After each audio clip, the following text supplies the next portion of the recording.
Hindi po ngayon mapakali, naguguluhan sila. Dito ho sa huling statement ni Senador Rodante Marcoleta. Okay? Itong grupo ho ng mga Duterte supporters, vlogger at mga followers nila. Ang issue ho tungkol sa pagsasabi ni Marcoleta, Senador Marcoleta, na hindi siya member ng PDP, ng partido ng mga Duterte. Siya ay maninindigan sa tama at hindi daw siya kasama sa Duterte 7 or Duterte Black. Pero pinipilit daw siyang isama. Alam niyo si Senador Marcoleta nung congressman pa lang, na-interview ko na yan, may prinsipyo naman yung mama kahit na ano sabihin ng iba.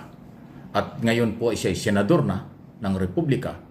Ramdam niya na siya ay senador ng buong bansa, hindi siya senador ng mga Duterte lang.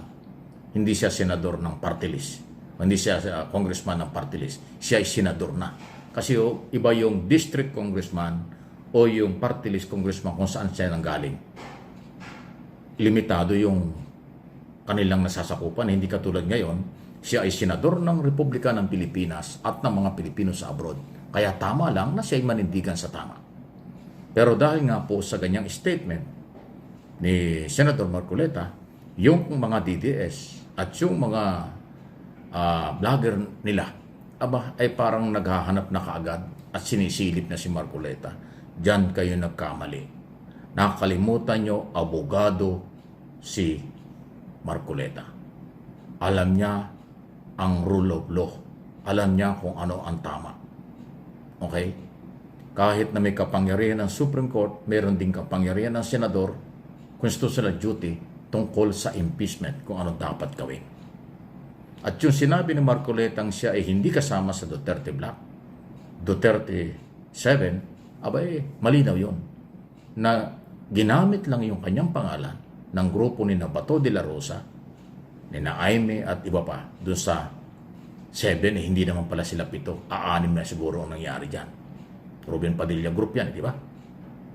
At ayaw din niyang masabing Duterte Black kasi nga siya ay senador ng Republika. Ay totoo naman hindi siya member ng PDP. Inadapt lang siya ng kampanya. Pero hindi siya opisyal ng PDP. Totoo yun. So ngayong nanalo na siya, tama lang na siya kanyang panindigan na siya ay senador ng bayan at siya ay nanalo sa suporta ng bayan. Kaya kanyang tinitingnan ito. So sana tuloy-tuloy ito. Yan ang tamang senador. Dahil kasi ang Senado, national posisyon. Buong bansa ang sakop nito.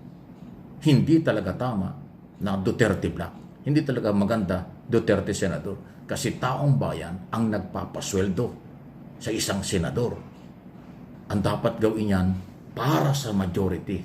Hindi para sa isang pangalan, isang apelyido, o isang pamilya, o kanilang partido. Tama ka, Senador Marcoleta. Sana ituloy mo yan. Although, iniintriga ka ng mga DDS. Sinisilip na nga na para daw wala kang utang na loob. Pero huwag mong pansinin yan.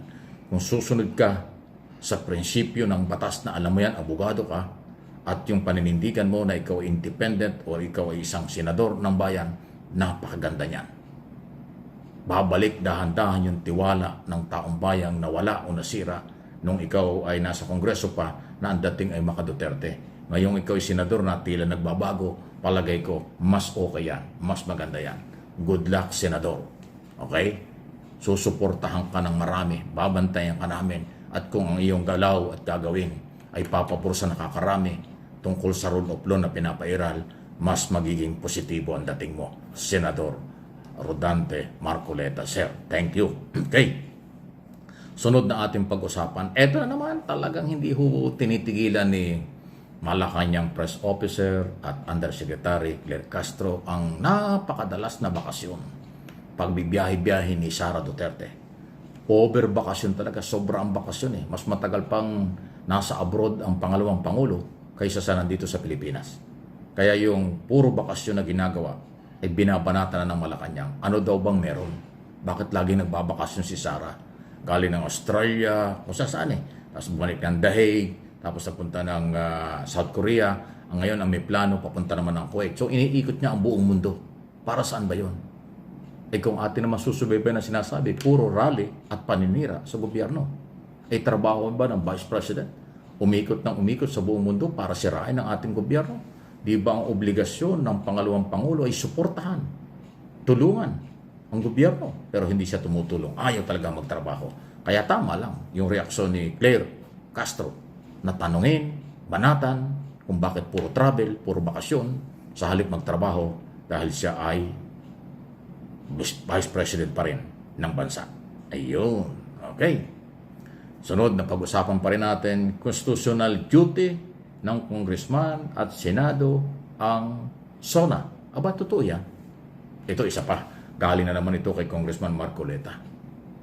Buti habol natin. Pero ibang issue ito. Kasi ang issue dito, bakit hindi nag-attend? May nag-walkout pa nga na Congressman, si Napulong Duterte, nag-walkout. Si Bato, Robin Padilla, Amy Marcos ay hindi nag-attend ng SONA. Yung tatlong yan, hindi ako kakamali. At saka si Bungo, 4 pala. Sabi ni Marcoleta, ako ay kaya umattend ng SONA noong July 28 kasi constitutional duty yan ng senador. Yung kanilang opening noong alas 10 ng umaga sa Senado ay sinuspindi lang. Itutuloy yan doon sa SONA. Kaya daw siya nagpunta. Obligasyon daw ng senador at congressman na makinig sa State of the Nation address ng Pangulo. Kaya yung mga hindi nag-attend, ibig sabihin lumabag sa saligang batas. Yung mga nag-walk-out, lalo na. Yan po ang paniniwala ni Senator Marcoleta. Obligasyong makinig at manood ng SONA ng Pangulo. Kasi yan ay parte ng trabaho ng congressman at senador. Kaya pala siya dumating doon, nakipagkamay pa kay Pangulo. At tama yun. Again, itong mga galaw ni Marcoleta, ni Senator Marcoleta, maganda ito. Noong araw, parang sinabi na naniwala tayo na, pang-attend ka o hindi ng SONA, okay lang. Ngayon pala, hindi. Yung pala ay constitutional duty ninyo. Dahil nga, yung pagsuspindi sa Senado noong session ng umaga, ay itutuloy doon sa SONA. Kung hindi ka dumalo ron, hindi mo nagawa yung iyong obligasyon sa ilalim ng batas. Ang linaw nun. Iba talaga pag abogado magpaliwanag. Yun ang paliwanag ni Marcoleta. Hindi ko lang po maiparinig sa inyo yung kanyang mga statement kasi ito nangyari doon sa kanyang programa sa radyo o sa TV, sa Net 25. Hindi ko naman pwedeng gamitin kasi baka maka-copyright tayo kung walang approval yung mga kilala. Although kilala ko si Marcoleta at yung mga angkor niya ron, kasamahan niya ron. Pero respeto, doon nang galing, kinukot ko na lang. Hindi ko pwedeng iparinig kasi copyright yan. So doon ang galing sa mga interview. Sa Net 25, yung kanilang programa sa umaga, ang kanyang mga sinasabi na paglilinaw doon sa mga isyong nasyonal. Iba siya ngayon kaysa nung congressman. At tama yan, uulitin ko, ang pagiging senador ay national, buong bansa, buong mundo na Pilipino ang paglilingkuran. Hindi katulad ng congressman, limitado lang. Ngayon, sa tingin ko, huwag kayo magalit, aking sariling opinion, nasa tamang direksyon ang galaw at statement ni Marcoleta. Abangan natin ito.